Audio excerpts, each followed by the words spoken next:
John Hike and Joan Norman are the kind of people who answered Ruby Red's radio advertisement. They showed up at an audition that was supposed to select people for a TV disco variety show called Family Reunion. When they said you didn't have to have a specific talent, that's what, I said my chances was just as good as anybody else's. Well, John and Joan and just about everybody else who auditioned that day got a letter saying they were picked for the part. They were told to pay $67 for what was described as a clearance card to cover training, insurance, and other expenses. That's what made them suspicious enough to call this man, Tom Even of AFTRA-SAG, a labor union for performers. He says he got hundreds of calls about Ruby Red, and the setup sounded suspicious to him. Actors don't pay for parts. They get paid. I don't know of anything ever being done this way legitimately. Even tipped off the white-collar crime unit of the Fulton County Solicitor's Office, and plainclothes investigators were among the would-be stars waiting at 6 a.m. this morning at Mr. V's. But the prominent Southside Disco posted a sign saying it had decided not to do business with Ruby Red, and no one from the production company showed up to tell the hopefuls what to do next. They had their own stories to tell. The registered nurse who sings in the church choir, the college student looking for her first big break, men who skipped their regular jobs to take a chance on showbiz. All were angry. It's some of our own kind, black brothers and sisters ripping us off.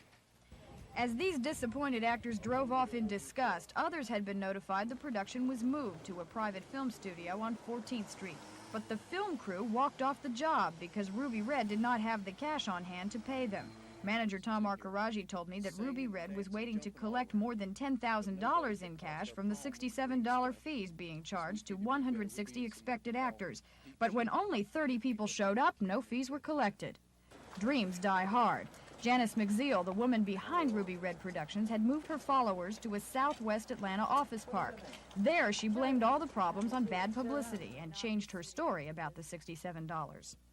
$67 is not for them to pay to be in a film. $67 is to help them become a powerful firm saying we are independent and we can do our own thing. Why are you set up this way? Aren't you just trying to get each of these people for $67? That is what some people think. No, she is not. No, I am not. And like I said, I am trying to, I'm not trying to, I am, and I have found a whole lot of black support here that does want a black film company here, and they want to start doing their own independent films, and we would like to have it black run and totally black and show that we can be as great as Charlie's Angels or something like that. McZeal made it clear she wants no more coverage from TV stations and then drove off, leaving behind a trail of broken dreams and a small crowd of diehards who still say they are willing to pay their money and take their chances on Ruby Red.